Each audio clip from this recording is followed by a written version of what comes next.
나훔서 시작하도록 하겠습니다. 자, 오늘 나훔서 목차는요. 왜 나훔인가? 나훔과 요나서의 비교, 그리고 이 책의 기자는 누구인가? 역사적 배경, 그리고 아수르 제국과 성경 연대기, 역사적 사실과 유적의 증거들, 이 책의 기록 목적, 나훔서의 특징, 핵심 메시지, 본문 속으로 그리고 결론 하겠습니다. 자, 우리가 이 책은 특징은요. 5대 제국의 여러분 첫 번째 제국인 그 아수르에 대한 이야기입니다. 그렇기 때문에 여러분들 앞으로 이제 기대를 해 주십시오. 아수르, 바벨론, 이런 페르시아, 또 헬라, 또 이런 식으로 쭉 이어지는 성경의 5대 제국을 알아야 우리가 성경을 알 수 있는데, 그 중에 첫 번째 제국인 아수르의 멸망과 관련된 예언서가 이 나훔서 예언입니다. 자, 시작하도록 하겠습니다. 자, 저의 어릴 적 꿈은요, 영화 감독이었습니다. 그래서 참 어릴 때 영화를 너무 좋아해가지고요, 그 영화관에 가서 저는 깜깜한 데서 불이 꺼지고 영화가 시작될 때 막 가슴이 설레더라고요. 왜냐하면 새로운 미지의 세계로 들어가는 느낌 있잖아요. 그래서 제가 그래서 이번 동시 상영 그런 데 있잖아요. 그 영화 2편 보여주는 영화관에서도 막 영화 보고 그 안에서 밥도 먹기도 했습니다. 저 영화관 안에서요. 그 정도 영화를 제가 좋아했죠. 그래서 어떻게 보면 지금 영상과 관련된 일을 하는 것도 어떻게 보면 영화를 좋아했던 영화 감독이 꿈인 것과 연관이 있습니다. 자, 성경도 보면 다양한 영화의 장르가 있습니다. 성경을 보십시오. 뭐 액션 영화는요, 뭐 출애굽기, 여호수아 이런 것들이죠. 로맨스 영화는요, 룻기, 뭐 아가서, 액션, 호러, 뭐 이런 거 사사기, 역사물은요, 사무엘, 열왕기 이런 것들은 또 역사물이라고 할 수 있죠. 영화를 정말 좋아했던 제가 영화를요, 참 이 성경도 어떻게 보면 영화로 이렇게 다 연관해서 보면요, 한편의 영화처럼 여러분 읽을 수가 있습니다. 이처럼 제가 영화를 참 좋아했는데요, 이 영화를 좋아했던 제가 영화를 끊게 된 이유가 있습니다. 그것은 바로 잔혹하고 폭력적인 영화 때문에 그런 것이죠. 예전에 한번 제가 봤던 영화 중에 그 친구 추격자라는 그 영화를 제가 한번 본 적이 있는데요. 그리고 또 이거 외에도 뭐 공포물 같은 잔인하고 폭력적인 영화를 보면요, 여러분 절대 안 됩니다.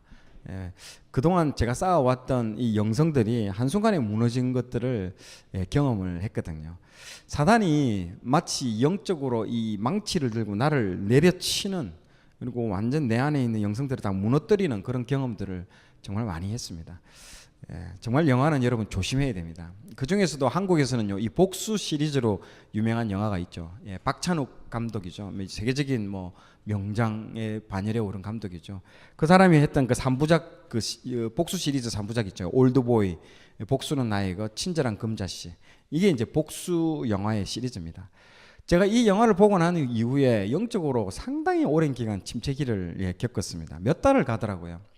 그러면서 하나님께서 이런 복수와 관련된 이 잔혹하고 엽기적인 영화를요, 내 영성을 위해서라도 보면 안 된다라고 얘기를 하시더라고요. 그래서 제가 참 이걸 안 봐야 되겠다, 영화를 좀 내가 조심해야 되겠다, 끊어야 되겠다라는 결단을 하게 된 것들도 이런 영화들 때문에 그렇습니다. 왜 제가 초반에 이 영화 얘기, 복수의 영화에 대한 얘기를 하느냐? 오늘 우리가 공부하게 될 이 나훔서가요, 보복하는 하나님, 복수하는 하나님에 대한 영화입니다. 자, 사람이 하는 복수는요, 상당히 문제가 많고 또 그 복수가 복수를 낳고 또 후유증이 많이 남지만, 하나님의 그 보복은요, 이 사람이 하는 것과는 다르다라는 것들이 이 책의 특징이라고 볼 수 있습니다.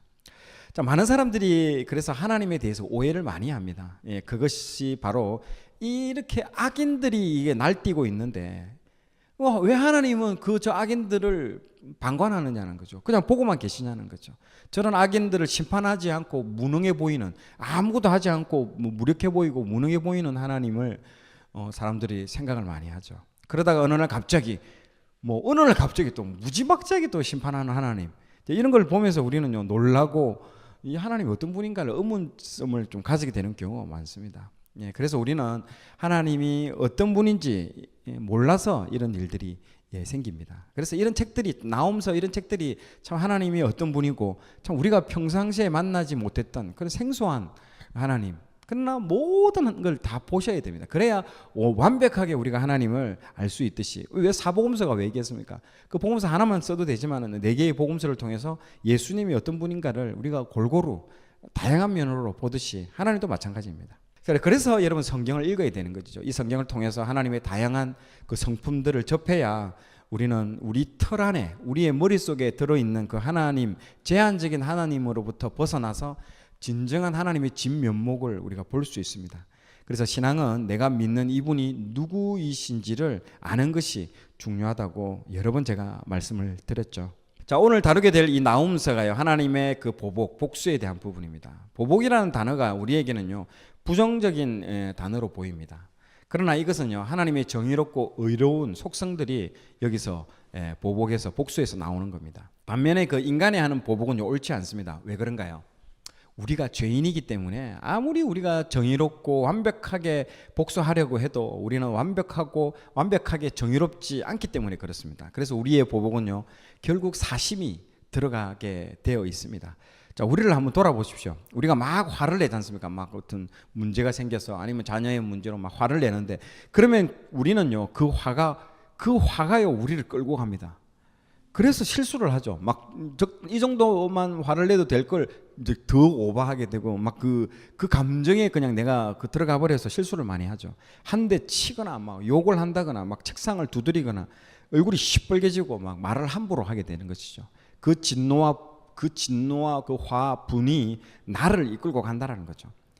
성경에 보면 아수르와 바벨론을 하나님이 막 징계하고 심판하실 때 치실 때 뭐라고 하냐면요.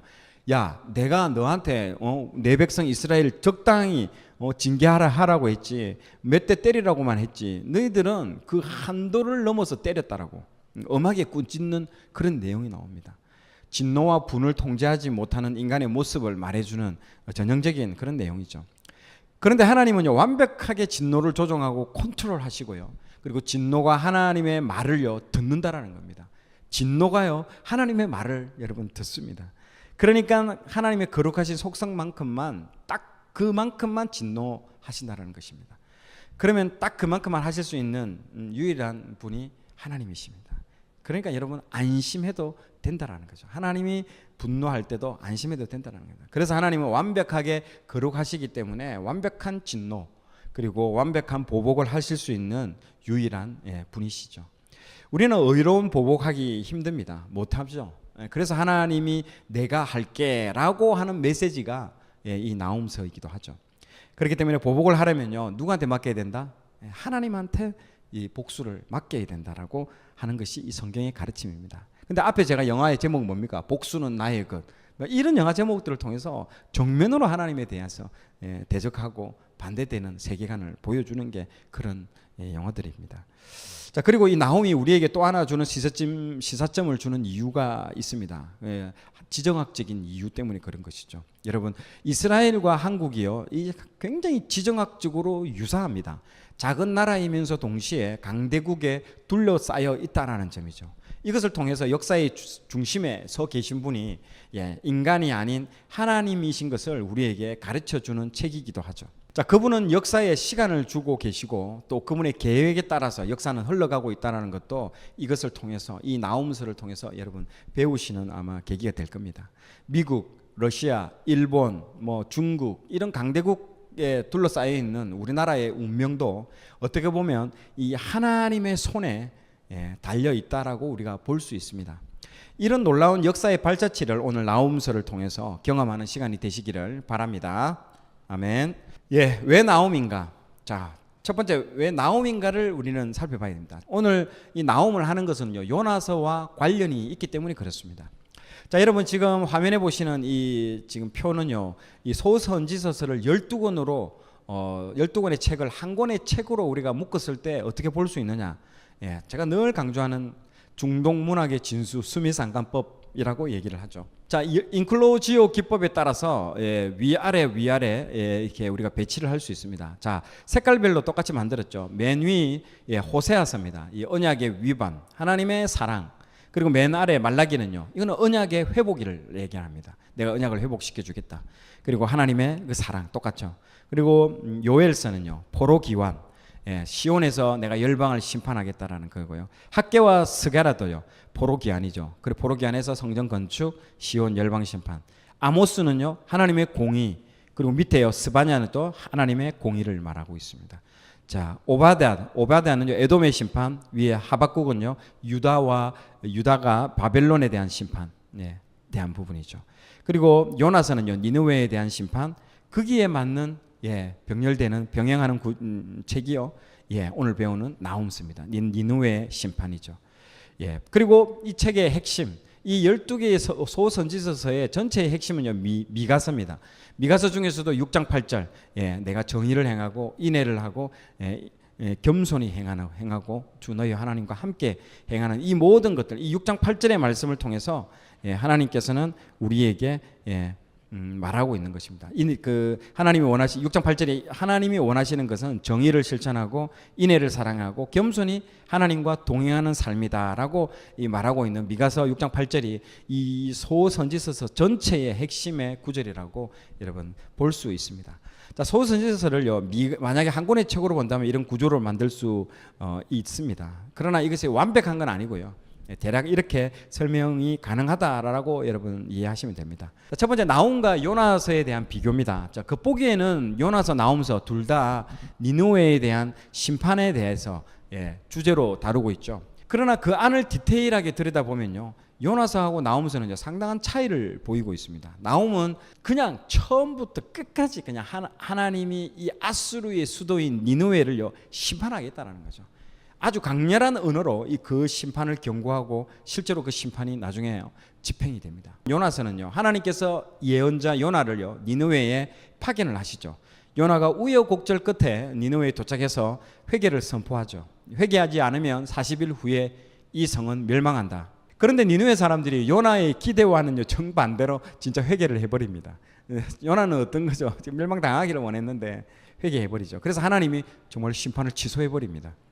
이것을 통해 하나님이 니느웨 사람들을 얼마나 사랑하고 계시는지, 그리고 하나님은 선택된 자기 민족 이스라엘 백성들뿐만 아니라, 예, 이방인들조차도 하나님이 얼마나 사랑하고 계시다라는 것들을, 그리고 그들이 멸망으로 빠지지 않고 구원에 이르기를 정말 원하고 계시는 분이 그 하나님이시라는 것들을 이 요나서에서 굉장히 강조하고 있습니다. 자, 그래서 요나서의 목적은요, 심판이 아니라 하나님의 용서와 긍휼, 회복과 구원에 여러분 있다라는 것을 기억하셔야 됩니다. 그러나 나훔은요, 그렇지 않습니다. 하나님이 반드시 심판하실 것이다라고 말씀하시고, 그리고 아주 무섭게 액면 그대로 이제 표현한다. 그리고 굉장히 잔인하게 이 책을 통해서 심판을 하십니다. 그래서 우리는 하나님의 이 한 성품만을, 예, 단순하게 규정하고 그렇게 믿으려는 경향이 상당히 많죠. 우리는 사랑의 하나님은 우리를 심판하지 않을 거야. 우리를 심판하기 싫어하셔. 심지어 더 나아가서는요, 사랑의 하나님이 지옥을 만들어 쓸 리가 없지 하면서 막 그런 식으로 막 엄청나게 많이 나가시는 분이 있습니다. 예. 그러나 하나님은 우리의 생각의 한계에 갇혀 있는 분이 절대 아니죠. 하나님은 우리 모두가 회개하면 용서하시는 이 사랑의 성품도 가지고 계시지만요, 동시에 죄에 대해서는요, 엄격하게 심판하신다라는 것도 여러분들을 머릿속에 갖고 있어야 됩니다. 그래야 하나님을 온전히 다 이해할 수 있는 거죠. 그래서 회개하지 않을 때는요, 아주 무섭게 심판하시는 공의의 하나님의 성품도 동시에 가지고 계심을 알아야 합니다. 자, 요나가 니느웨에 가서 회개를 선포했더니 니느웨 사람들이 정말 국가적인 회개를 하죠. 그래서 하나님이 그들이 악에서 돌이킨 것을 보고 용서하고, 그런데 그 요나가 이 니느웨 사람들이 회개 안 하고 심판당하기를 원했는데요, 웬걸? 회개하고 구원받는 걸 보고 요나가 하나님께 성질을 버럭 냅니다. 아주 혈기를 내고 엄청나게 악을 쓰기도 하죠. 그래서 이런 배치를 통해서 니느웨도 악하지만은 요나서에서 가장 악한 사람은 오히려 요나 자신이라는 거죠. 예, 그래서 요나의 관점에서 보면요, 악이란 무엇인가, 이게 정말 여러분 관점의 틀이 중요하다는 거죠. 예. 자, 그래서 악이란 하나님을 자기 박스 안에 딱 가둬놓고 마치 프로크루스테스, 예, 프로크루스테스 아시죠? 여러분들 그 그리스 로마 신화에 나오는 책에 나오죠. 이 그 침대가 있습니다. 그래서 이 그리스 로마 신화에 나오는 이야기인데 지나가는 나그네들을요 극진히 이 사람이 자기 집으로 초대하죠. 초대해서 극진히 대접하죠. 그러나 마지막에 이제 이 사람이 본색이 드러나죠. 잠자리를 제공하는데 문제는 그 침대입니다. 그 사람이 침대보다 키가 크면요 막 칼로 잘라냅니다. 그리고 키가 작으면요 이 사람을 막 늘어뜨립니다.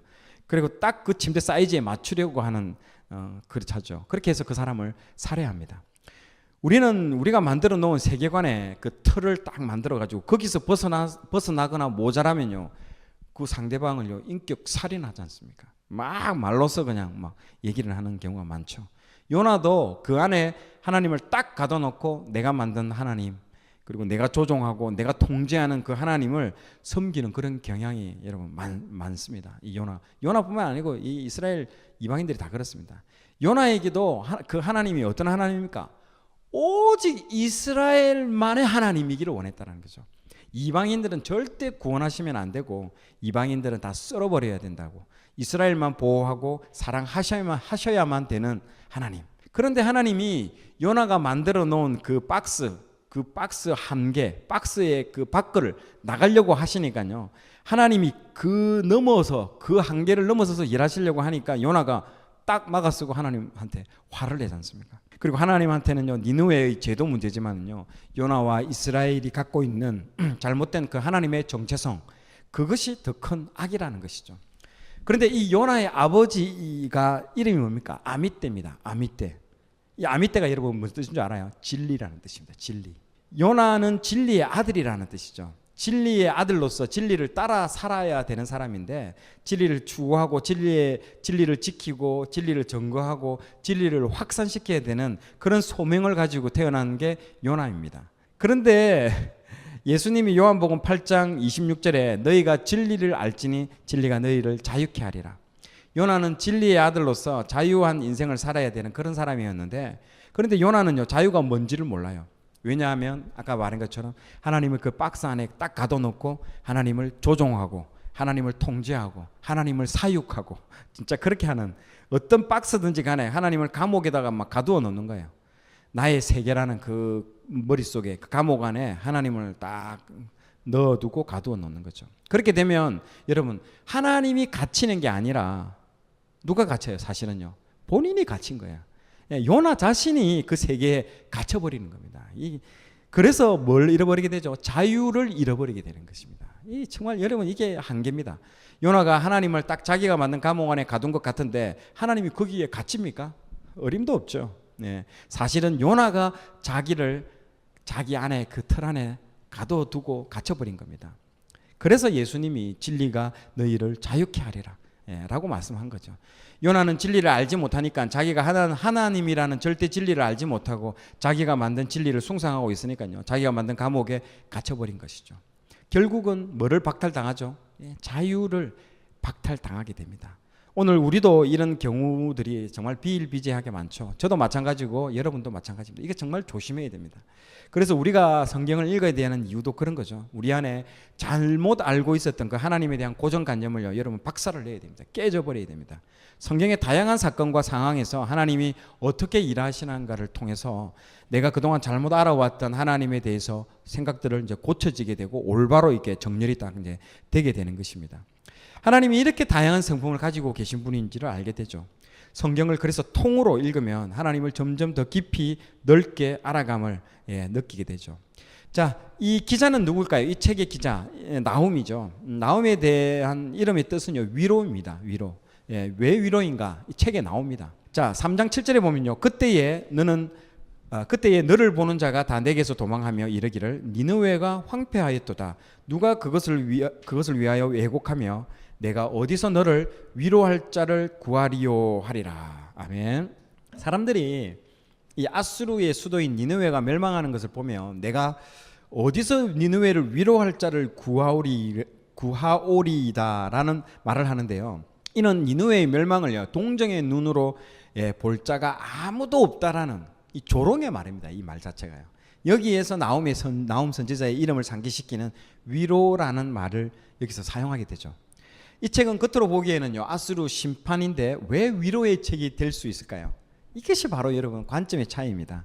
아수르 편에서는요 엄청난 이 재앙이고 심판이지만은요 하나님의 백성인 이스라엘 편에서는요 이보다 더 큰 위로가 되는 메시지가 없기 때문인 것이죠. 유다를 계속 괴롭혀왔고 북이스라엘을 정복한 이 무서운 나라 아수르를 이제 곧 멸망할 것이라는 큰 그 심판의 메시지가요 이 유다 민족에게는요 위로의 메시지라고 하는 것들을 이 나홈이 전달하기 때문에 그런 것입니다. 성경을 읽을 때는요 어떤 관점으로 정말 바라보는 게 중요합니다. 여러분, 인간의 관점으로 읽으면 이해 안 되는 것들이 투성입니다. 이 성경 자체가요. 믿음으로 하나님의 관점으로 하나님 마음으로 읽으면요 모든 것이 이해되고 깨달아집니다. 여러분, 홍해를 건너는 거 한번 보십시오. 이집트가 있는 애굽에서 관점에서 바라보면요 이 사람들이 그 홍해 안으로 들어가는 죽음으로 이 사람들이 가고 있는 것으로 보여지지만은요 반대편 광야에서 보면요 이 사람들이 홍해에서 살아나오는 모습으로 보여집니다. 어디서 바라보는 관점이냐 다른 거죠. 그렇기 때문에 그 죽음에서 살아나는 모습으로 보여줄 수도 있고 부활하는 모습으로 보여줄 수 있는 게 이 장면입니다. 그래서 홍해 사건을 신약에서 뭐라고 부르죠? 세례라고 보는 거죠. 세례가 무엇입니까? 물에 빠진 것은 죽음이요 물에서 나온 것은 다시 살아나는 것으로, 그래서 이전에 나의 옛자아는 죽었고 다시 새로운 사람으로 태어난다는 말이죠. 자, 역사적 배경을 먼저 말씀을 드리도록 하겠습니다. 아수르의 수도 니느웨는요 오래전 100년 전에 그 아까 요나가 가가지고 심판의 메시지를 하고 정말 국가적으로 회개를 통해서 다 위기를 넘기게 되죠. 그러나 100년 후 요나가 전한 이후 1세기가 지나고 다시 제약이 가득해져 나홈이 예언할 당시가 되었을 때는요 그들은 전혀 회개하지 않았습니다. 아무리 얘기해도 회개하지 않았죠. 나홈은 그들의 그 멸망이 이제 불가피하다고 예언을 합니다. 그렇기 때문에 니느웨의 구원에 불만을 품었던 그 요나가 어떻게 보면 구약 성경 중에서 가장 사랑했던 책이 나홈서가 아닐까라는 어떤 그런 농담도 있습니다. 그러나 제가 지난번에 요나서 얘기할 때 얘기했죠. 요나서가 나중에는 회개했다라고. 그리고 그런 얘기들을 하면 이제 이 농담도 잘못 알려진 농담이라고 볼 수 있겠죠. 자, 나홈의 활동 연대는요 정확히 나와 있지 않습니다. 니느웨의 멸망을 알리는 경고의 메시지입니다. 그래서 니느웨가 멸망한 주전 612년 이전인 것만 지금 확실히 분명하죠. 자, 나홈 3장 8절에 등장하는 이집트의 도시 노아몬이 아수르에 의해 이미 파괴됐다라고 여러분 여기 기록되어 있습니다. 그래서 여기 나와 있죠. 3장 8절에요. 그래서 이 노아몬이 파괴했던 그 시기가요 BC 663년에 일어난 것이죠. 그래서 나홈은요 주전 663년과 612년 그 사이에서 활동했던 선지자라고 볼 수 있고요. 이 책도 그때 쓰여진 것으로 이제 여러분들 볼 수 있습니다. 자, 노아몬은 이집트의 태양신인 아몬의 그 성읍이라는 뜻으로요. 주전 2000년에서부터 663년까지 이집트 중심 도시로서 특히 그 지도에 보시는 그 상부 이집트, 여러분 이집트도요 상부 이집트, 하부 이집트로 나눠져 있습니다. 여기서 상부 이집트에서 역할을 했습니다. 노아몬은 헬라어 이름이 테베입니다. 테베. 그리고 나중에 이 이름이 룩스로 불리는데요. 노아몬은 그 나일강을 중심으로 동쪽에서 태양이 떠오르기 때문에 동쪽의 카르낙 신전과 룩소 신전 등 그 거대한 신전 유적이 남아 있습니다. 반면에 서쪽에는요 주로 왕과 여왕들이 무덤이 있는데 유명했던 그 합셰수트 장제전도 있어요. 이 사람이 합셰수트 누군지 알죠? 모세의 엄마잖아요. 그래서 그 세계 최고의 유적 도시로 꼽히면서 현재 이집트의 주요 관광 명소 중에 하나입니다. 이렇게 오래된 역사와 전통과 유형을 자랑했던 이 노아몬도요 아수르한테 일거에 그냥 무너지게 됩니다. 기자는 이 사건을 이 노아몬의 운명이 아수르의 운명이 될 것이다, 이 노아몬이 망한 것처럼 너희들도 똑같이 망하게 될 것이라는 그 운명이 될 것이라는 것들 예언하고 있습니다. 자, 아수르 제국과 성경 연대기를 한번 살펴보도록 하겠습니다. 자, 아수르는 세계사에는요 아시리아라고 이름이 나옵니다. 세계사 책들 보면 여러분 굉장히 오래 전부터 나오기 때문에 그걸 다 다루면요 이거 시간이 안 됩니다. 그 중에 이 성경과 관련된 사람만 제가 딱 열거했습니다. 그 중에 살만 에셀 3세가요 북이스라엘을 처음으로 침공을 딱 한 사람이에요. 그리고 이 사람 때문에 예후가 조공을 이제 바치게 되는 게 이 살만 에셀이고요. 아다든 니나리 3세는요 이때 계기 일식이 발생합니다. 그러면서 선지자 요나가 거기에 도착하기 직전에 계기일식이 일어나가지고요, 요나의 그 메시지, 회개의 메시지를 받아들이는 뭐 그런 충격적인 것들이 이때 이 왕에 의해서 이루어집니다. 그러고 난 이후에 이제 디글랏 빌레셋 이 사람이 이스라엘과 아람을 다시 침공하기 시작하죠. 그러니까 아다드 니나리와 그 디글랏 빌레셋 그 사이에 이제 회개 운동이 일어나가 잠시 뭡니까 이게 좀 자중하고 있었던 때라고 여러분 보시면 됩니다.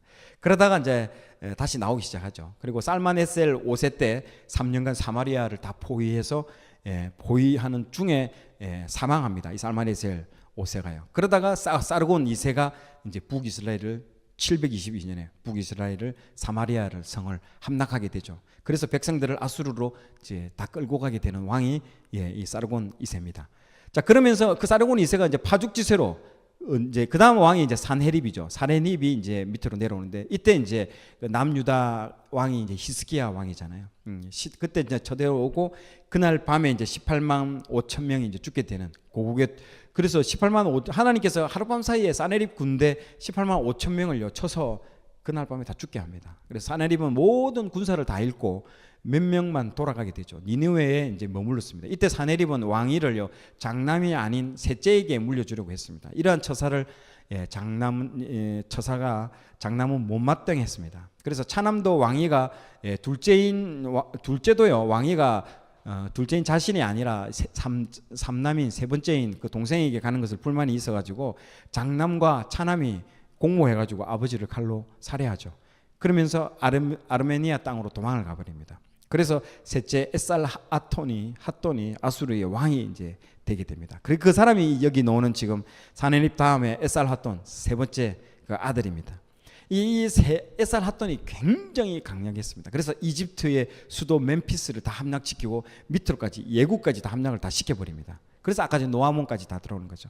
그래서 남유다 히스기야 그 다음에 왕이 아수르 바니팔, 이 사람이 이제 니느웨를 이제 나훔이 니느웨 멸망을 예언하는 시대가 요 아수르 바니팔, 그리고 형제간의 전쟁으로 제국이 점점 몰락하는 그 시기였습니다.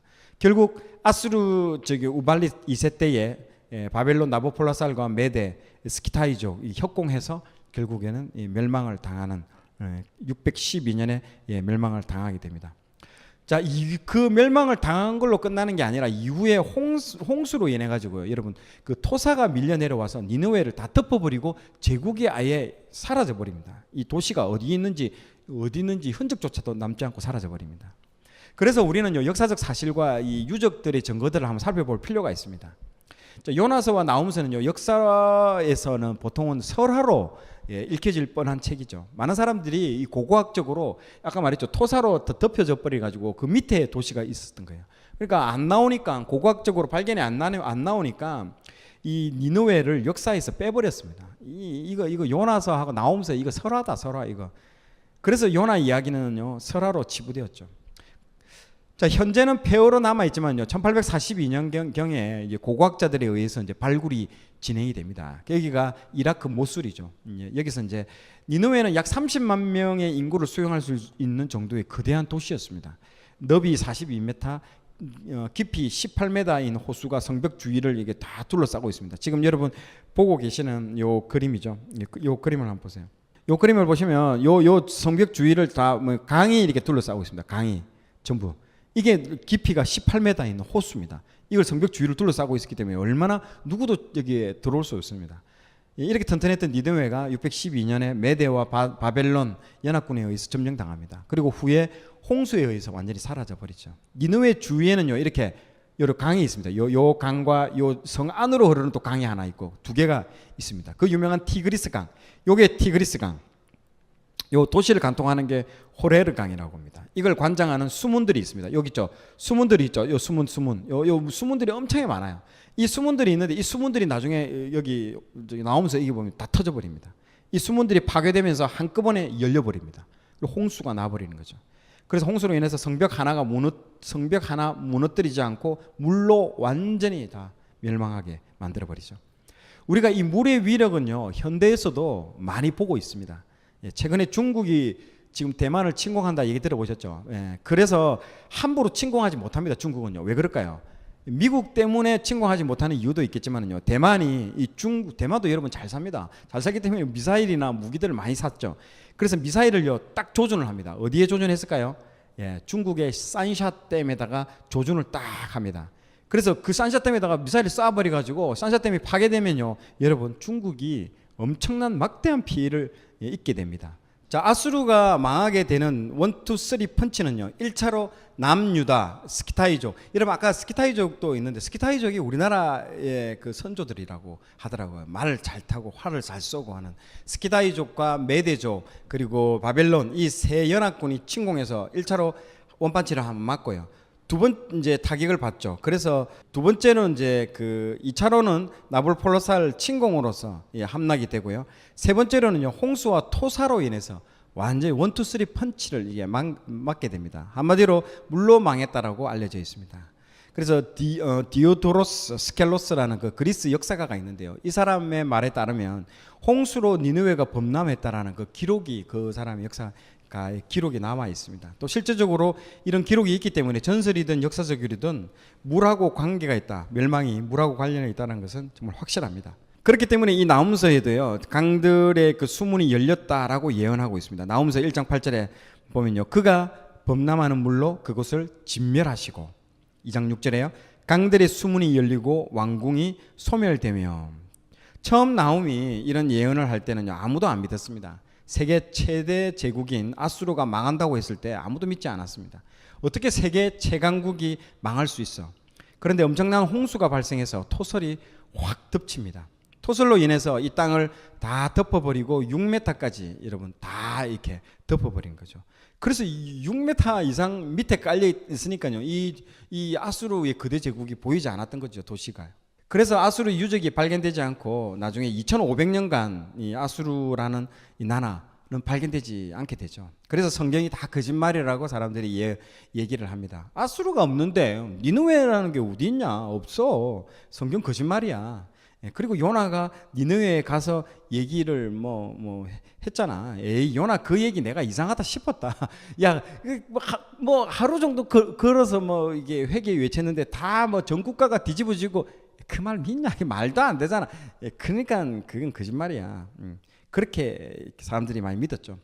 자, 그런데 반전이 일어나는 게 이 사람이죠. 오스틴 레이어드라는 이 영국의 고고학자가, 이 사람이 그 유명한 인디아나 존스 모델입니다.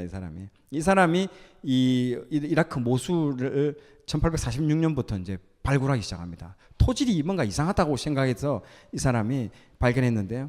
그래서 요나의 예언대로 정말 홍수가 일어났고 그 토사 6m 토사를 파고 들어가니까 2500년간 발견 안 됐던 그 니느웨라는 그 거대 도시가 짜잔 하고 이제 나타나게 됐습니다. 그래서 깜짝 놀랐죠. 그러니까 이 사람이 그 살만 에셀 3세의 궁전 터를 이제 파고 들어가서 발굴합니다. 니느웨 도시의 정확한 위치를 찾아내게 된 것이죠. 그래서 알아봤더니 이제 토사가 밀려 내려와 가지고 6m를 덮어버린 거죠. 토사가 덮은 그곳은요, 위에 토사가 덮고 나서 그 6m 위에는요 알렉산더 대왕이 그 길을 세계 정복할 때도 지나갔고요. 심지어는요 나폴레옹도 그 길을 지나갔어요. 그런데도 그 밑에 그런 도시가 있을 거라고는 꿈에도 생각 못한 것입니다. 그래서 이제 토질이 좀 이상하다 싶어 파봤는데 19세기에 정말 놀라운 고고학적 발견이 일어났습니다. 자, 산헤립이 니느웨를 보여주고자 그에 걸맞는 도시로 정말로 이 니느웨 성을 건축한 것입니다. 성벽의 넓이는요 9.6m, 그리고 마차가 여러분 두 내지는 세 대가 동시에 다닐 수 있었습니다. 그 성벽 위에다가 얼마나 대단했겠습니까? 높이는 23m, 성벽을 삥 둘러서 24m가 되는 방어용 물덩이도 있어요. 물 웅덩이가 있어가지고 들어오지도 못해요, 함부로. 그렇기 때문에 이게 이 전체 면적은요 7제곱킬로미터입니다. 그리고 막 엄청난, 적혀져 있는 대로 엄청난 그 대단한 위용을 자랑을 하고 있었습니다. 인구는요 대략 한 12만 명 정도가 살고 있었습니다. 성문이 15개, 아까 문 들어오는 있잖아요. 수문 성문이 15개, 망대가 2,000개. 그걸 오스틴 레이어드가 고고학 발견하면서 발견한 거죠.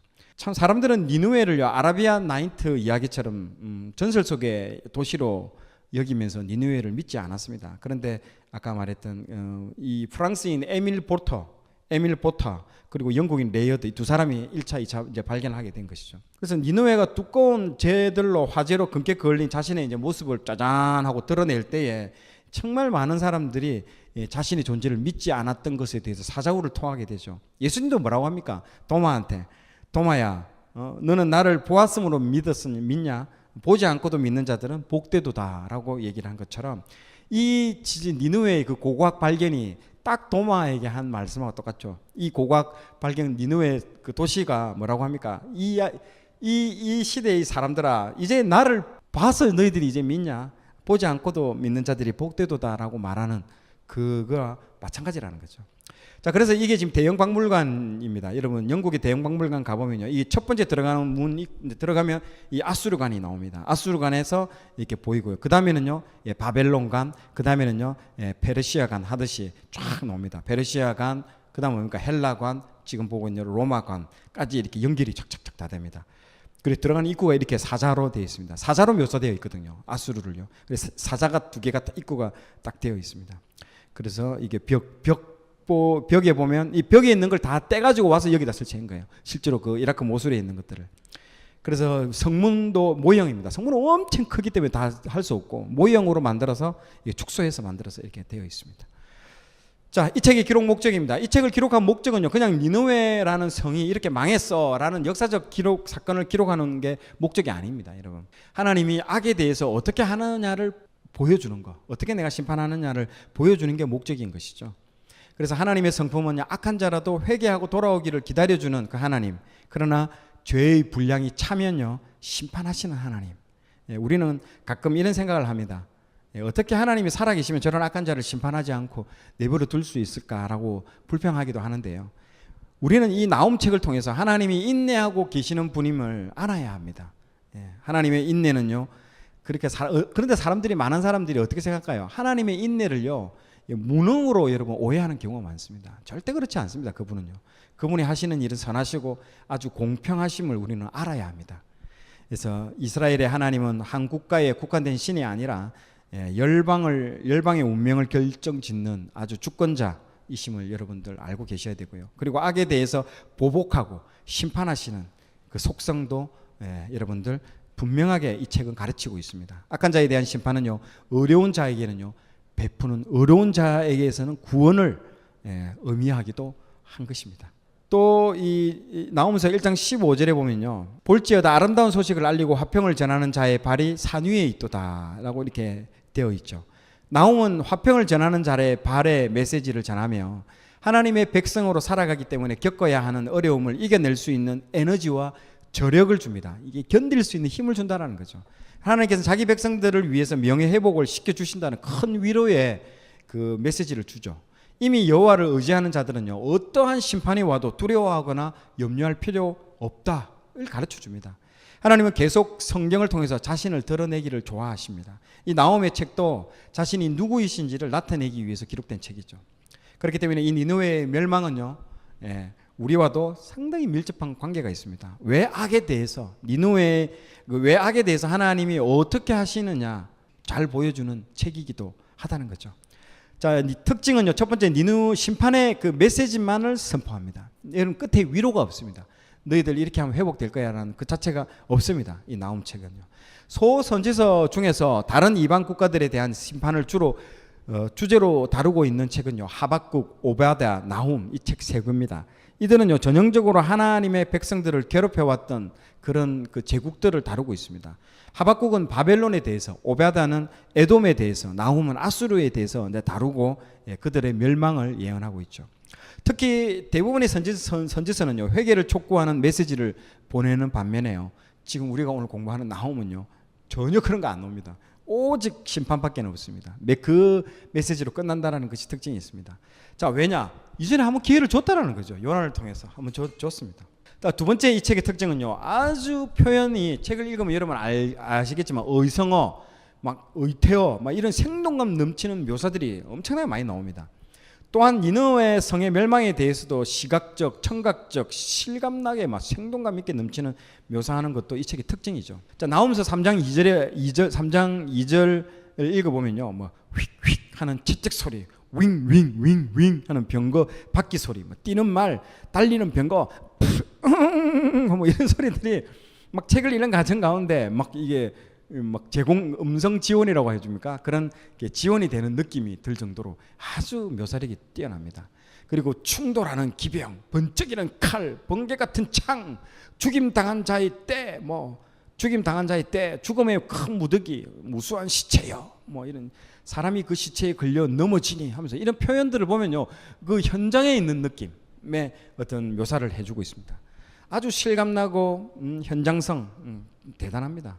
한때 여러 세기 동안 고대 금동을 휩쓸며 여러 성읍들을 피로 물들이고 시체 더미를 쌓아놓고 자랑했던 그 니느웨가 자신들이 한 그대로 자신들이 당하는 그 처참한 광경들을 이렇게 묘사를 하고 있습니다. 그들은요, 여러분 놀라지 마십시오. 사람의 피부 껍질을 벗겨가지고 성벽에다가 바릅니다. 그리고 사람 머리통을 모아가지고 기둥을 만들고요. 그리고 얼굴과 신체의 일부를 잘라내고 내장과 식도를 꺼내어가지고 길로 다 덮어버립니다. 이런 야만적이고 정말 잔혹한 행위들을 통해서 통치하는 것으로 유명한 게 이 아수르입니다. 그러나 심판 때는요, 니느웨에서 시체에 걸려 넘어지지 않고는요, 거리를 다닐 수 없을 만큼 전멸할 것이라고 또 예언하죠. 그런데 왜 이렇게 야만적인 여러분 행동을 이렇게 아수르는 할까요? 그 이유는요, 어떻게 보면 전쟁을 하지 않기 위한 방책이기도 합니다. 처음 시범 케이스로 그렇게 막 잔혹하게 막 강하게 이렇게 막 해버리고 막 이런 방금 앞에 제가 얘기한 것처럼 이렇게 사람들을 막 칼로 잘랐더라, 뭐 사람 머리통을 했더라, 뭐 사람 껍질을 벗겼더라 이렇게 해버리면 그 아수르가 도달하기 전에 벌써 성문을 열고 항복하고 나와버린다는 거죠. 싸우기도 전에 나와버립니다. 그러니까 싸우지 않고 이기기 위한 어떤 전략이라고 볼 수 있습니다. 소문을 퍼뜨려서. 그래서 이게 징기스칸도 비슷하죠. 징기스칸도 얼마만큼 무지막지한지 모릅니다. 완전 반항하면, 문을 열고 항복하면 굉장히 대우를 잘해주는데요, 반항하면요 그냥 작은 엄청나게 잔혹하게 포갑을 하고 그 성을 불태워가지고 없애버립니다. 그렇기 때문에 징기스칸이 울면 아기가 울 때 징기스칸이 온다 하면 아기가 울음을 그칠 정도로 그 당시에는 대단했었습니다. 자, 나홈의 핵심 메시지입니다. 이 첫 번째 핵심 메시지는요, 하나님께서 니느웨의 제약으로 인해서 이제 니느웨를 멸망시킨다라는 선포입니다. 그래서 니느웨를 수도로 둔 이 아수르는요, 고대 근동에서 가장 잔인하고 무자비한 국가였습니다. 그래서 니느웨는요, 그들의 죄로 인해서 이제 심판을 받는 것이다. 나홈 선지자는 우리 하나님께서 벌받을 자를 그냥 결코 내버려 두지 않는다라고 이렇게 핵심 메시지를 선포를 하고 있습니다. 자, 여호와는 노하시기를 더디하시며 권능이 크시며 벌받는 자를 결코 내버려 두지 아니하시느니라라고 이렇게 앞에 핵심 메시지가 나홈서 1장 3절에 나오고 있습니다. 그리고 사실 니느웨는요, 약 100년 전쯤에 요나 선지자가 이제 선포를 했고 회개를 했죠. 그래서 멸망도 면하게 되었죠. 그러나 시간이 흐른 뒤에 아까 다시 제약된 본성으로 돌아갔고, 이번에는 나홈 선지자의 선포에도 불구하고 이들은 회개하지 않습니다. 니느웨가 회개하지 않았던 가장 큰 이유는요, 그들의 교만 때문에 그렇습니다. 그들이 교만했던 이유는 바로 이 니느웨가 위치한 곳이 이 난공불락이라 공격하기 어려워 좀처럼 함락되지 않기 때문에 그런 것이죠. 자, 이 난공불락의 성읍이었기 때문에 내가 어찌 노아몬보다도 낫겠느냐라고 이렇게 하나님께서 이렇게 나홈서 3장 8절에 얘기를 하고 있습니다.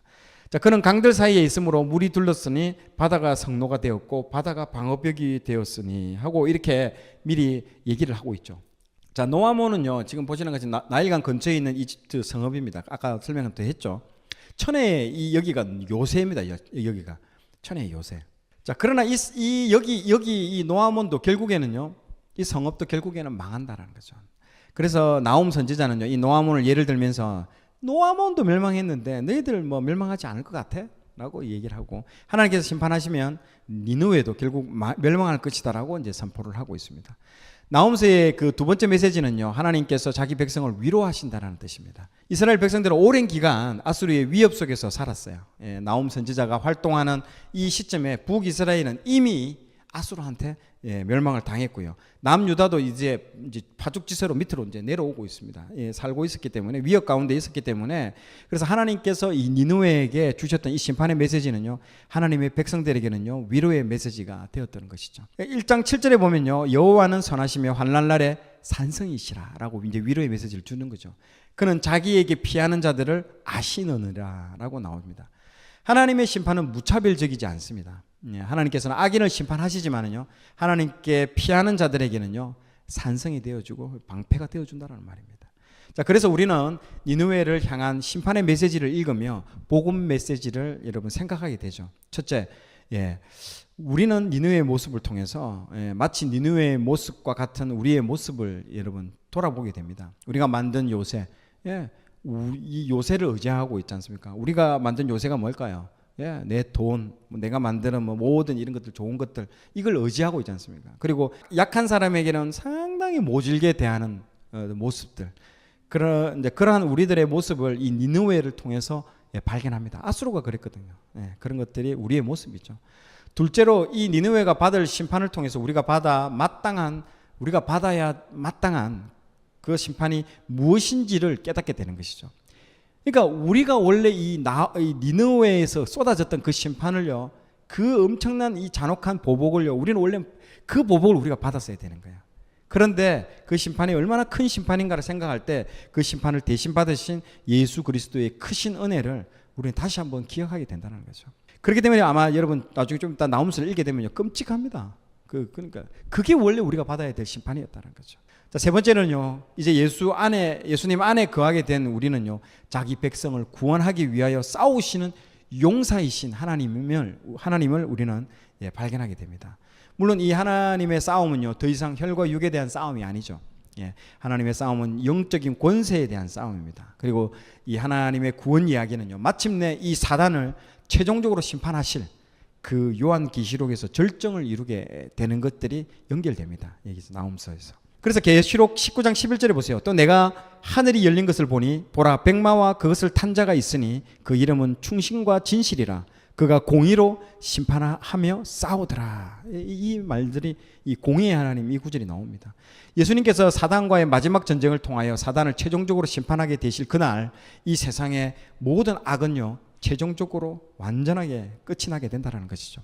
그날에 우리는요, 더 이상 눈물과 한숨과 근심이 없는 그 기쁨의 세상을 살게 될 거라는 그 말을 하고 있습니다. 그렇기 때문에 이 악에 대한 심판은요, 하나님의 백성에 대한 위로가 된다라는 것들을 여러분 정말 기억하시기 바랍니다. 그러므로 마지막 승리의 그날까지 우리의 이 순례의 여정을 함께 하시는 용사이신 하나님을 우리는 붙잡아야 됩니다. 아멘. 자, 본문 속으로 이제 들어가겠습니다. 먼저 책의 구조를 살펴보겠습니다. 1장은요, 보복하시는 하나님. 2장은요, 심판하시는 하나님. 3장은 정의의 하나님. 이걸 이제 보게 되는 것입니다. 자, 그러면 1장부터 한번 살펴보도록 하겠습니다. 1장, 보복하시는 하나님. 이 책은 처음부터 아수르의 수도 니느웨에 대한 그 계시의 책입니다라고 이 목적을 분명히 밝혀놓고 있습니다. 요나의 회개 선포 후에 니느웨가 회개를 하죠. 그리고 100년이 지났고 다시 말할 수 없는 그 포악한 그런 성읍이 이제 되어 버렸습니다. 그래서 나오미에 와서는요, 드디어 하나님의 인내가 한계가 다 했다. 다 끝났다. 한계에 다 달랐다. 이제는 심판밖에 없다. 심판의 선포를 이제 하시게 되는 것이죠. 자, 1장 2절에 보면 방금 읽었던 그 이 말이 나와요. 여호와는 질투하시며 보복하시는 하나님이시라. 자기를 거스르는 자에게 여호와는 보복하시며 자기를 대적하는 자에게 진노를 품으시며, 그러니까 진노 2번, 질투 1번, 보복 3번. 그러니까 2절부터 여호와에 대한 속성이 이제까지 우리가 알아왔던 좋으신 하나님, 이런 것과는 완전히 틀립니다. 그러면서 진노하는 메시지가 나오는 것이죠. 우리가 읽을 때 너무 두렵죠. 이거 어떡하나, 천지가 망하는 거 아닌가, 막 이런 생각이 들 정도죠. 그러다가 7절에 보십시오. 여호와는 선하시며 환난 날에 산성이시라. 그는 자기에게 피하는 자들을 아시느니라 라고 말씀해 주시는 거죠. 그러니까 너무 우리가 무서워할까 봐 잠깐 하면서 나홈 선지자가 여호와는 선하시고, 그러니까 여호와를 의지하는 자들은 어떤 심판이 와도 두려워할 필요 없다고 위로의 메시지가 지금 섞여 있는 것입니다. 사실 니느웨가 성벽이 난공불락인데 어떻게 여러분 망했을까요? 물 때문에 망했다라고 아까 여러분 읽으면 나오죠. 나중에 그 얘기를 조금만 더 하겠습니다. 자, 11절에 보면 이런 말이 나와요. 여호와께 악을 꾀하는 한 사람이 너희 중에 나와서 사악한 것을 권하는도다. 이 구조는 단순히 하나님과 니느웨와의 관계가 아닙니다. 결국은 악한 세력과의 영적인 그 영적 전쟁이 나온 메시지라는 것들을 보여주고 있습니다. 그러니까 어떻게 보면 종말론적인 메시지 현장에 있는 거나 여기는 마찬가지입니다. 하나님은 악을 대적하고 악의 악한 세력이 하나님을 대적하는 그런 영적 싸움임을 아주 한 구절이지만요, 사실 역사를 초월해서 우리에게 메시지를 주고 있습니다. 그러면서 또 한 번 위로를 주시는데요, 유다는 항상 아수르에게 벌벌벌벌 떨었습니다. 그러니까 하나님의 위로의 메시지, 위로의 말씀으로 아름다운 소식을 알리고 화평을 전하는 자의 그 발이 산 위에 있도다라고 하면서, 이 말은 전형적으로 이사야에 여러분 나오는 구원의 메시지입니다. 복음 들고 산을 걷는 자들의 발길, 그하고 똑같은 거예요. 그 위로의 메시지인데, 하나님이 보복하시지만 하나님을 의지하는 자는 위로를 주시고 심판 중에서도 또 나를 보호할 수 있고 구원의 메시지를 주신다는 것을 우리에게 알려주고 있죠. 그래서 마지막으로 유다에게 뭐라고 말하냐면요, 너희 걱정하지 마라. 절기를 지키고 서원을 갚아라. 이게 뭡니까? 예배를 회복해라는 거예요. 예배를 회복해라. 하나님과의 관계를 회복하라고 말씀을 딱 하고 있습니다. 하나님은 보복하십니다. 악을 응징하십니다. 죄에 대해서는 그냥 넘어가지 않죠. 그렇다고 두려워할 게 아니라 우리는 뭘 해야 된다? 하나님을 경외하고 하나님과의 관계를 회복하고 예배를 회복하라는 그 말입니다. 그래서 나홈 1장을 읽으면서 여러분은 회개하고 하나님께 감사하고 위로받고 그 다음에 그분께 합당한 예배를 돌려드리는 그것이 하나님이 우리에게 원하시는 태도다라고 알려주고 있습니다. 그게 1장입니다. 자, 2장은요 정말 재미있습니다. 2장은 딱 한 구절만 빼놓고는요 싹 다 심판입니다. 전부 심판으로 다 도배되어 있습니다. 어떻게 심판하고 왜 심판하는지를 쫙 말씀하고 있습니다. 하나님께서 2장 2절에 이 말씀을 하세요. 여호와께서 야곱의 영광을 회복하시며 이스라엘의 영광 갖게 하시나니, 이런 말이 이런 말이 나옵니다. 야곱의 영광을 회복하시되라는, 이스라엘의 영광 갖게 하신다라는 말이 나오죠. 그러니까 이제 심판 얘기를 쫙 하는데 잠깐 하면서 너희는 걱정하지 마. 이스라엘의 영광은 내가 회복시켜 주겠다. 그 말은 무슨 말인가요? 하나님의 백성은 내가 약속한 대로 약속을 지킬 테니까 이 심판 전체의 메시지를 감상만 하고 있으라는 거죠. 팔짱을 딱 끼고, 우리가 구원의 그 하나님을 신뢰를 하고만 있다면 팔짱 끼고 2장 메시지를 그냥 음미하듯이 그냥 영화 보듯이 즐겨도 된다라는 그 메시지를 주고 있습니다. 왜냐하면 악이 무너지는 장면이기 때문에 그렇습니다. 자, 2장에서 보시면요 군대 용어가 막 나옵니다. 자, 그리고 막 생생하게 막 긴박감을 자아내는 그런 절박한 모습, 전쟁의 그 소용돌이에 있는 혼돈된 모습들이 여기에 다 나옵니다. 그래서 2장 1절에 보면요, 파괴하는 자가 너를 치러 올라왔나니 너는 산성을 지키며 길을 파수하며 내 허리를 견고히 묶고 내 힘을 크게 굳게 할지어다. 이 파괴하는 자들이 누굴까요? 바벨론 군사들이에요.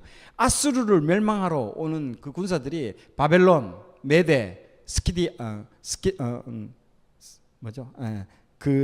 우리 민족이 있던 그 민족이 이 세 개의 연합군이 와서 쳐들어옵니다. 그 중에 가장 주도가 되는 게 바벨론 군사들입니다.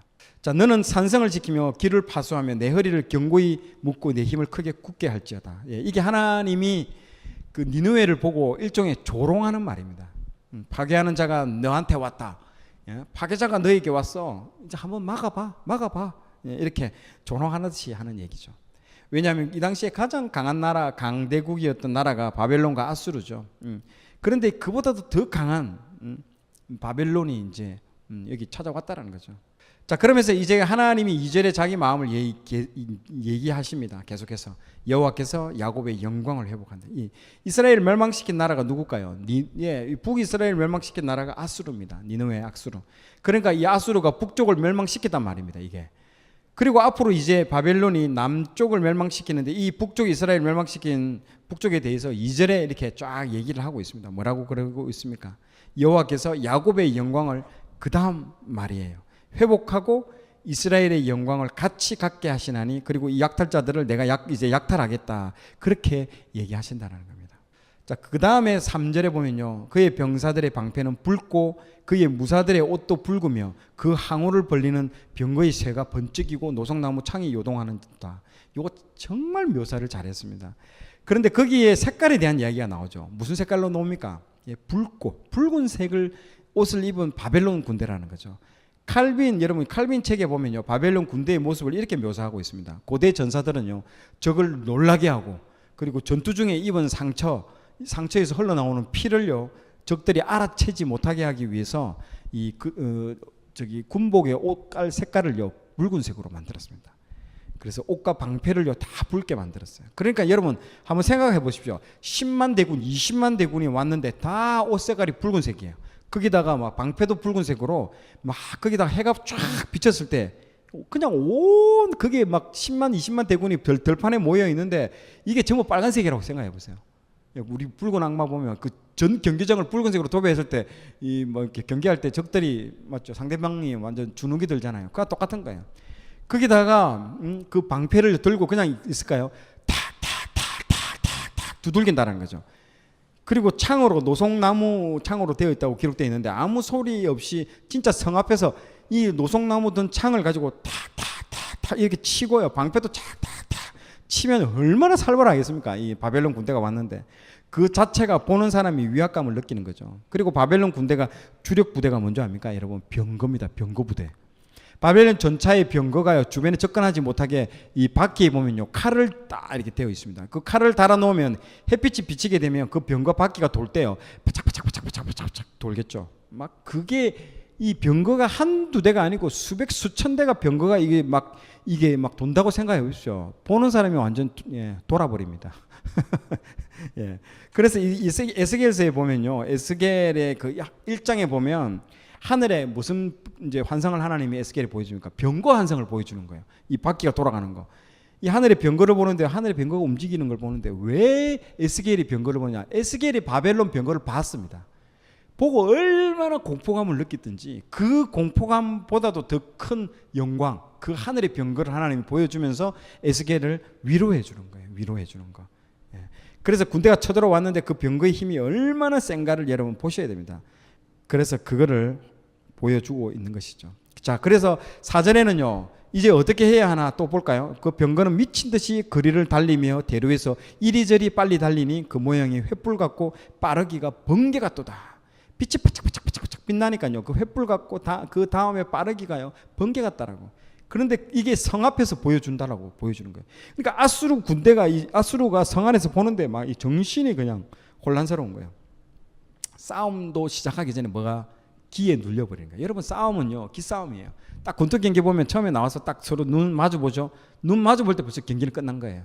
누가 이길지 딱 정해져 버립니다. 그때 기가 딱 센 사람이 이겨버리는 거예요.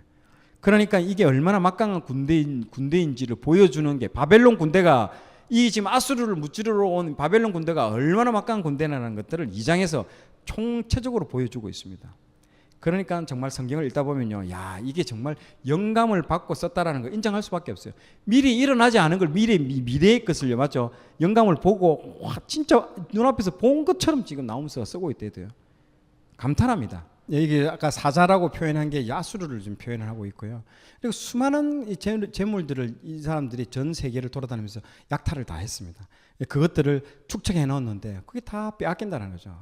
의미가 없다는 거죠. 허망하다는 거죠. 니느웨 멸망이 여러 단계로 나옵니다. 그 첫 번째 단계는 물로 망한다라는 겁니다. 아까 홍수와 토사로 이 땅이 다 덮여버립니다. 니느웨 주변에 강들이 많았죠. 이것들을 관장하는 이 수문들이 있었습니다. 여기 있죠. 아까 전에 말했듯이 이 다 수문들이에요. 수문들. 이 수문들이 있었는데요, 약 30만 명이 그 인구의 거대 도시입니다. 여기에. 그러니까 깊이 18m. 이 물들이 다 18m 해사로 되어 있습니다. 예. 이 수문들이 파괴가 되면서 한꺼번에 열려갖고 이 물들이 그냥 홍수가 나버린 거죠. 2장 6절에 수문이 열렸다라고 예언을 하고 있습니다. 두 번째 단계는 뭐냐면요, 왕후와 시녀가 처참하게 다 벌거벗긴 채로 다 끌려나가는 그런 모습을 그리고 있습니다. 가장 극심한 수치감을 주기 위한 것이죠. 일반 백성들은 뭐 그럴 수 있잖아요. 그런데 이 나라에서 가장 존귀한 그 두 사람인 왕하고 왕후를요, 벌거벗겨서 나신으로 끌고 가고 있다는 겁니다. 그래서 시녀들은 왕후가 얼마나 존귀하고 위대한지를 알잖아요. 자기가 섬겼으니까. 그런데 그 왕후가 그러고 가는 걸 보면서 비둘기 같이 구구구구구구구구구 울었다라는 거예요. 이렇게 묘사하는 거 보십시오. 아무 도움을 못 주는 그 상황을요, 나옴이 얼마나 섬세하게 영감받으면서 썼다는 걸 알 수 있습니다. 이렇게 묘사하는 게 참 디테일한 겁니다. 멸망의 세 번째 단계는요, 다 도망치는 거예요. 전부 다 도망가는 거죠. 군대가 싸워야 하는데 그 싸움마저도 포기하고 다 도망치는 모습들이 거기에 나옵니다. 네 번째 단계는 뭐냐면요, 노략질을 당하는 겁니다. 니느웨는 그동안 남은 나라에 가서 침략해서 모든 걸 다 노략질해가지고 빼앗아 온 거죠. 무한하게 막 쌓아놨습니다. 그런데 그런 것들이 다 하나도 빠짐없이 다 노략질을 당한다라는 겁니다. 그래서 약탈자였는데 이제 약탈당하는 모습을 멸망의 네 번째 단계로 여기서 묘사하고 있습니다. 그 다음에 이제 멸망의 마지막 단계는 도시 전체의 황폐함입니다. 그래서 도시 거민들은 절망하는 모습들이 여기에 나오고 있는 것이죠. 아수르의 전성기 왕이었던 아수르 바니팔이 있는데요. 이 아수르 바니팔 왕은요, 궁전의 벽을요, 사자가 사냥하는 유물로 장식한 것으로 유명합니다. 저게 지금 대형 박물관에 있는 이 사자를 사냥하는 모습으로 지금 보여주고 있습니다. 그래서 이사야 선지자도요, 이 아수르를 사자로 다 얘기하고 있습니다. 이 이미지가 무엇을 말하는가 살펴보면요, 한때는 사자굴에 암사자, 숫사자, 새끼사자들이 사자굴에 먹을 것들이 잔뜩 놓았는데 이런 나라에 사자굴이 이제 텅 비어 있다는, 아무것도 없는 허망한 모습으로 조롱하고 있습니다. 그 이유는 뭘까요? 바로 하나님이 아수르의 대적이 되시기로 작정하셨기 때문에 그렇게 되었다라고 되어 있습니다. 작정하시니까요, 남는 것 하나도 없습니다. 그래서 그들의 산성은 허무하게 되고 모인 물은 다 터져 나가고 빼앗은 영광은 다 빼앗긴다는 거죠. 우리는 하나님을 여러분 경외해야 합니다. 그리고 여호와를 의지하고 신뢰하고 회개할 때는 하나님이 이 악한 성읍도 요나 시대 때 용서해 줬다라는 거죠. 회개로 예배를 회복할 때는요, 우리도 얼마든지 받아주시고 우리를 용서해 주시고 구원으로 회복시켜 주신다는 것을 여러분 기억해야 됩니다. 아멘. 자, 3장 정의의 하나님입니다. 자, 1절부터 화 있을진저 피의 성이여 라고 딱 나옵니다. 아수르가 그동안 침략하면서 흘린 피를 그대로 너희들도 그 피를 흘릴 것이다 라고 하는 표현이죠. 아수르 왕 그 산헤립이 유다 히스기야 왕 때 쳐들어와가지고 유다 성읍들을 뺏고 많은 성들을 쳤습니다. 여러분, 그 중에 하나가요, 여러분 지금 보시는 라기스입니다. 라기스에서 고고학적 발견이 나왔는데요, 1500개 이상의 해골이요 발견이 되었습니다. 그 말은 뭘까요? 대량 학살이 있었음을 발견할 수 있습니다. 니느웨 성에도요, 자기들이 점령한 곳을 기념하기 위해서 여러분 니느웨 성에 가서 대영 제국 박물관에서 발견이 되었는데 거기에 벽화에도 이 라기스 성에서 자행했던 모습들이 거의 다 나옵니다. 얼마나 끔찍한지 모릅니다. 부조로 만들어 놨어요. 그곳에 보면요, 머리와 손이 분리되어서 쌓아둔 것, 창으로 사람을 찌르는 것, 사람 껍질을 벗기는 장면, 밑에서 찔러가서 창이 뚫고 나오는 거, 이런 거 다 나옵니다. 벽화로. 그래서 학자들은요, 고대 근동에서 잔혹하기로는 이 아수르를 따를 자가 없다고, 그 정도로 끔찍하고 잔인한 애들이에요. 그리고 2절부터 전쟁하는 장면의 소리와 장면들이 실감나게 이제 묘사하고 있습니다. 그리고 네가 아무리 노력해도 망하는 것을 막지 못한다. 너희들이 망하는 것을 누구도 막지 못한다. 이 9절에 방금 읽었던 이 본문 중에 9절에 보면요, 아수르 이제 동맹국들이 나옵니다. 구스, 애굽, 북과 루빔, 이 지역입니다. 이들도 이 아수르가 멸망당하는데 멸망을 막는데 아무런 도움이 되지 못한다라는 표현들을 하고 있죠. 니느웨가 하루아침에 무너짐을 말해주고 있습니다. 이 구스는 이 에티오피아를 얘기합니다. 여러분, 구스 하면 생각나는 게 누가 있을까요? 모세가 어떤 여인과 나중에 재혼을 합니까? 구스 여인이죠. 흑인입니다. 흑인. 그래서 재혼을 하게 되죠. 이렇게 그때 말한 이 구스고요. 애굽은 뭐 이집트죠. 그리고 루빔은 지금의 리비아입니다. 리비아. 우리가 예전에 뭐 동아건설이 리비아 대수로 공사할 때 했다는데 그 중동에 있는 그 리비아 지역을 말을 하고 있습니다. 자, 이들이 아수르와의 그 동맹국입니다. 그러나 도움이 안 된다. 그리고 3장 18절에 보면 장송곡이 나옵니다. 보세요. 아수르 왕이여, 내 목자가 자고 내 귀족은 누워시며 내 백성은 산들에 흩어지나 그들을 모을 사람이 없도다라고 이제 이게 뭐냐면 장송곡이에요. 이제 가면 언제 오나 막 있잖아요. 그런 거, 이 장송곡을 얘기하는 거거든요. 그런 것처럼 목자가 자고 귀족은 쉰다. 이 말은 편하다 이 말이 아니고요. 죽었다라는 말입니다. 다시 이게 누워 쉰다라는 말이, 그러니까 이 중동 문학을 여러분 잘 보셔야 돼요. 중동 문학, 중동에 있는 시리아라든지 레바논 이런 데 애들 일기장 써놓은 거 보면요, 장난 아닙니다. 이 문학적 표현력이, 상상력이. 안내 일기처럼 시리아에 최근에 많이 죽었잖아요. 거기서 애들 일기장이 발견됐는데요, 여기저기 뭐 죽은, 우리는 여기저기 시체가 널브러져 있네 이렇게 되는데요, 여기저기 누워있는 저 심장들 이렇게 적어놨대요, 애가요. 그 정도로 이 문학적인 표현들이 최고입니다. 여기 중동에 있는 표현들이 이런 거죠. 쉰다라는 이 표현을 통해서 다 죽었다라는 이 이제 표현들을 나오고 있습니다. 장송곡이죠.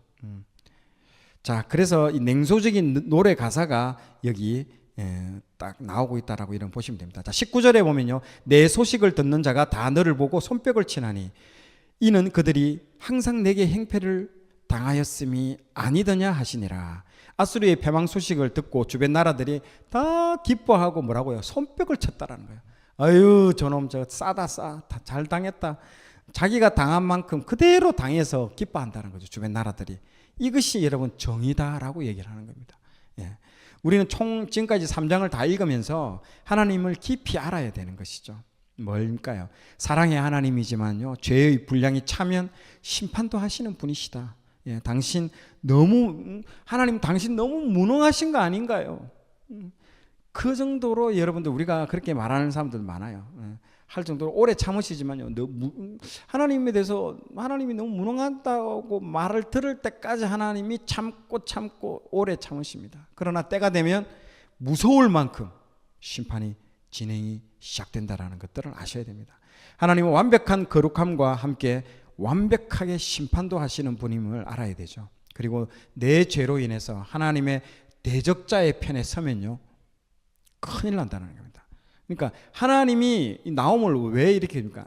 하나님의 대적자의 편에 섰기 때문에, 하나님의 대적자가 된다는 것은요, 그때부터 심판이 자행되는 겁니다. 그래서 우리는 어디에 서야 된다? 하나님 뒤에 숨어 있어야 되는 거예요. 예. 스바냐가 하나님이 숨겨주신다는 뜻이잖아요, 심판 때에. 마찬가지예요. 그리고 한편으로는 우리가 악인으로부터 당하는 슬픔, 그 억울함, 그런 것들 다 보고 계시고 그것을 다 갚아주시겠다라는 그런 분들이 그런 겁니다. 그래서 저의 경우도 직장 나오기 전에 참 많은 진짜 서름들이 많았죠. 직장 내에서 그런 것들도 있었는데요. 그때도 제가 한번 말씀드린, 여기서는 말을 안 했는데, 저를 진짜 괴롭혔던 직장 정 상사가 있었습니다. 진짜 넘버 2인데, 직장 나오고 나서 한 1년이 지난 어느 날 갑자기 저기 핸드폰 문자 메시지가 왔어요. 그 아들이 그 사람 핸드폰으로 그 임원의 그 문자 메시지로 저한테 왔더라고요. 장례식이라고 저기 아는데, 나중에 알고 봤더니 그 아들이 자기 아버지 핸드폰을 가지고 이제 부고장을 나한테 보낸 거더라고. 내하고 사이가 어떤지도 모르고 본인이 죽었다는 거예요. 왜 나중에 이제 물어본 거죠. 저는 왜 그렇게 돌아가셨냐고 물어보니까, 야, 참 그 사람도 회사에 쫓겨나왔더라고. 나중에 내가 나가고 난 이후에 쫓겨나오고 어느 직장에서 일을 하고 있는데, 이제 자기가 투자했던 자기 친구 회사인 것 같더라고. 거기서 점심 먹고 속이 좀 더부룩하다고 해가지고 어떤 그 근처에 병원을 갔는데, 병원 대기실에서 있다가 이게 심장마비가 와버린 거예요.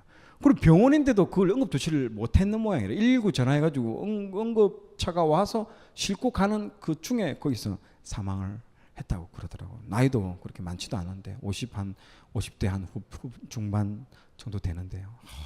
근데 그렇게 해서 사망했다고 자기 아들이 내한테 그 보고장을 날려왔더라고요. 그래서 그거 보면서 저는 그걸 보면서 하나님 복수했다 이런 걸 떠나서요, 하나님 엄청 무섭다라는 생각이 들더라고요.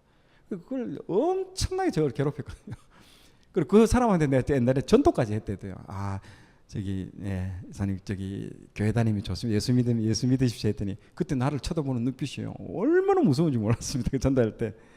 그런데 참 그런 사건들이 있더라고요. 그래서 그걸 보면서 참 이 나홈서를 하면서 그 생각이 나더라고요. 참 하나님은 그 모든 것들을 보고 다 이렇게 하더라고요. 근데 그게 저는 마음이 참 너무 안 좋더라고요. 그때 그걸 보면서 그 생각이 나더라고요. 자, 결론입니다. 결론. 첫 번째 나홈의 예언과 성취입니다. 성취. 하나님은 여러분 신실하신 분이십니다. 신실하다는 뜻은 뭘까요? 약속하신 것을, 말씀하신 것은 반드시 지키시는 분이다라는 것들을 말씀해 주고 있습니다. 자, 니느웨의 그 예언의 내용이 정리죠. 자, 이 말씀들을 다 성취했다라는 거죠. 니느웨는 첫 번째 1장 8절, 2장 6절에서 8절, 니느웨는 물로 멸망할 것이다. 니느웨가 멸망할 때에 그들은 술에 취해 있을 것이다. 다시는 니느웨가 전파되지 않을 것이다. 이거 나중에 뒤에 설명을 해드리겠습니다. 니느웨는 그들의 신들과 함께 무덤이 될 것이다. 니느웨의 보물들은 모두 약탈당할 것이다. 그들의 마음이 녹아 얼굴이 검게 될 것이다. 니느웨는 쉽게 정복될 것이다. 니느웨의 성문들이 원수들에게 넓게 열릴 것이다. 포위될 것이고 성벽이 무너질 것이고 불이 니느웨를 삼킬 것이고 아수르의 대장들이나 백성 누구도 싸우려는 사람이 없을 것이다. 니느웨는 회복되지 못할 것이다. 니느웨가 황폐하게 될 것이다. 이 예언은 곧 다 성취되었습니다. 아수르가 주변 나라 여러 나라들에 정복하여서 고대 근동의 강자로 군림하였지만요, 피정복 국가와 그 아수르 주변의 나라들이 아수르의 그 위협을 가만히 보고 있지 않는 거죠. 항상 2인자들은요 1인자가 약해질 때를 기다렸다가 확 덮칩니다. 이 바벨론이잖아요. 그래서 기다리고 있다가 당하게 되는 거죠. 그래서 지금 여기 그림에 나온 것처럼 바벨론, 메데, 스키타이, 이 스키타이가 굉장합니다. 이게 일당백입니다. 이 스키타이가 거의 뭐 전멸을 다 했다시피 이 민족이 우리 민족입니다. 우리 민족의 전신이라고 이런 보면 됩니다. 그 정도로 전투력에 있어서는 최강입니다. 아수르로부터 독립을 선언한 바벨론과 이웃나라 메데 스키타이가 연합해서 614년 BC 614년에 아시리아 수도 니느웨를 전격적으로 공격하죠. 그래서 이 도시를 다 정복한 다음에 니느웨를 포위하게 됩니다. 그러나 니느웨는 앞에서 설명한 대로 견고한 성벽으로 둘러싸여 있을 뿐만 아니라 성벽을 따라서 2,000개의 망대가 있었습니다. 그리고 앞에 보세요. 앞에 이 18m가 되는 이런 강이 있었대도요. 강으로 통해서 이게 해자를 구성하고 있었습니다. 그래서 이 성벽을 넘어오지 못할 것이었습니다. 그래서 뭐 이 성벽 높이만 해도 23m, 들어올 수 없는 게, 연합군의 그 보병과 기병이 23m 높이의 성벽을 넘는 것은 불가능합니다. 그들이 성벽을 넘어오지 못할 것을 알았기 때문에 성 안에는요 오랫동안 버틸 식량하고 물이 있었죠. 그리고 원수들이 이 성을 포위했음에도 불구하고 아수르 왕은요 매일 뭐 했다? 술판을 벌였다는 거죠. 그래서 앞에 뭐라고 했습니까? 그날 술판이 벌어지고 있었다라고 아까 예언한 그대로입니다. 연합군이 니느웨를 포위한 지 3개월, 아까 보죠? 그 몇 번에 되어 있습니까? 2번에 술에 취해 있을 것이다라고 딱 2번에 예언되어 있지 않습니까? 그래서 연합군이 니느웨를 포위한 지 3개월, 즉 612년 BC 612년 4월인가 5월경에 이 지역에서는요 비가 많은 계절입니다. 처음부터 니느웨는요 지리적으로 비로 인해서 비 피해가 많았던 곳이죠. 그래서 아수르 왕 사네립은요 이 물로부터 피해를 입지 않으려고 이 티그리스 강의 물줄기를 바꾸어 놓기도 했습니다. 사네립은 성벽을 쌓을 때도 이 니느웨의 이 물의 위험으로부터 지키기 위해서 성벽의 기초를 돌 위에다가 두었다는 거죠. 이게 상당히 이게 그런 것 때문에 만들어진 거죠. 그러나 BC 612년 운명의 그 해에 특히 비가 많이 내렸다는 거죠. 작정을 하고 그 해에 비가 많은. 그래서 물이 강둑을 넘고 세찬 물줄기가 니느웨 성벽을요 강타해 버립니다. 그러면서 모든 그 아까 수문들이 다 파괴되고 그 물이 넘쳐가지고요 이 견고한 성벽의 한 부분이 너무도 쉽게 무너져 버린 것입니다.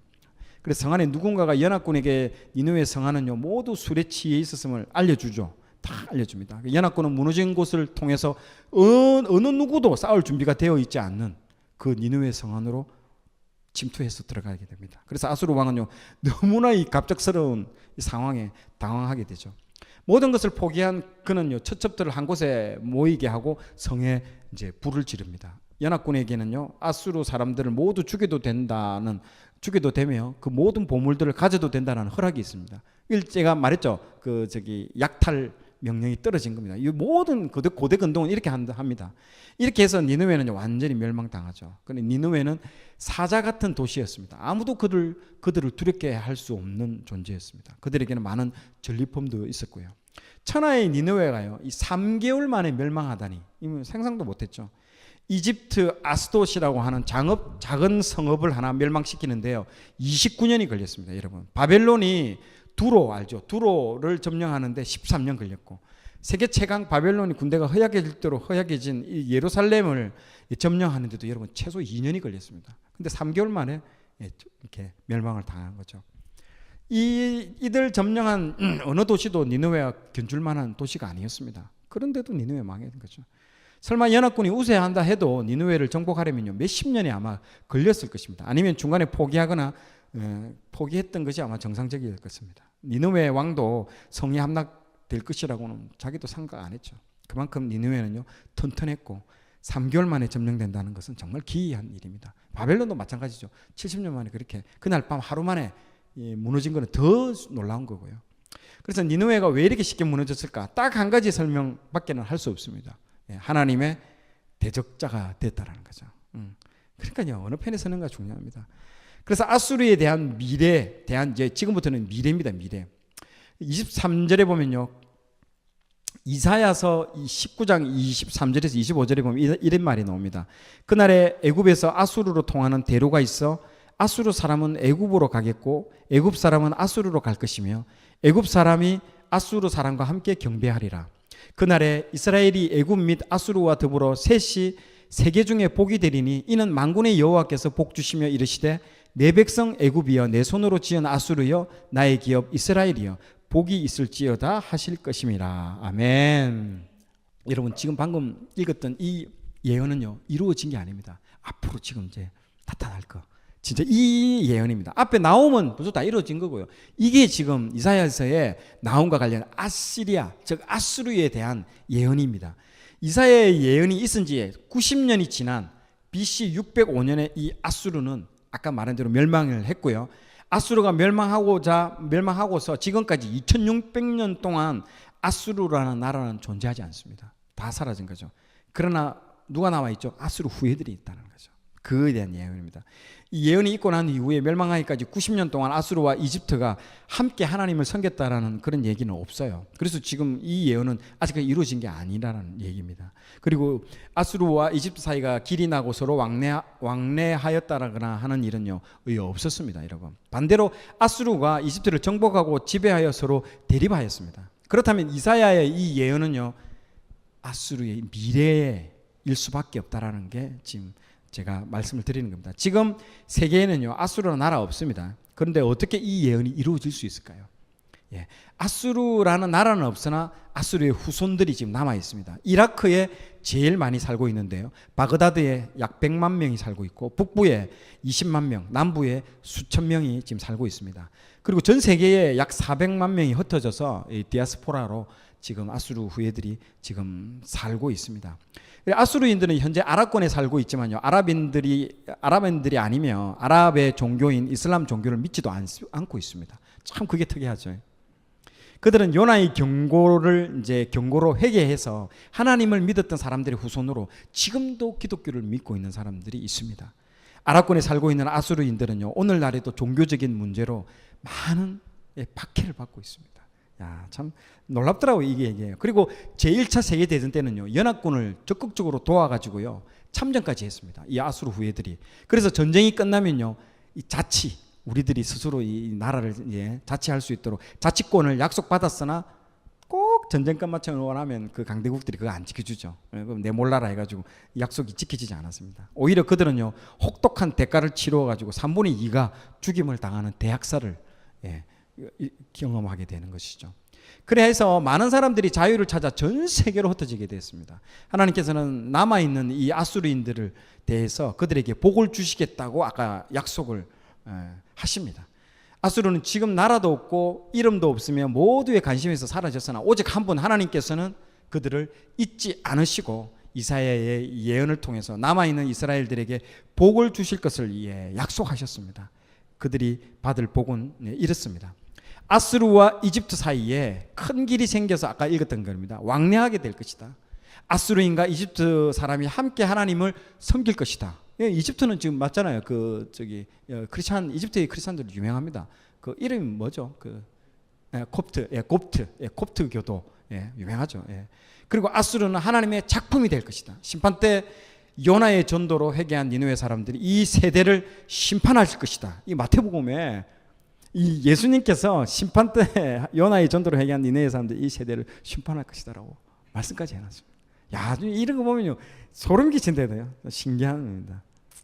자, 두 번째는요. 하나님의 결론 두 번째, 하나님의 그늘과 도우심입니다.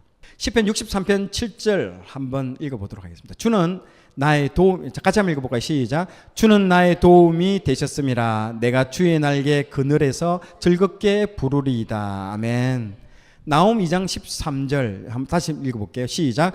만군의 여호와의 말씀이 내가 내 대적이 되어 내 병거들을 불살라 연기가 되게 하고 내 젊은 사자들을 칼로 멸할 것이며 내가 또 내 노력한 것을 땅에서 끊으리니 내 파견자의 목소리가 다시는 들리지 아니하리라 하셨느니라. 아멘.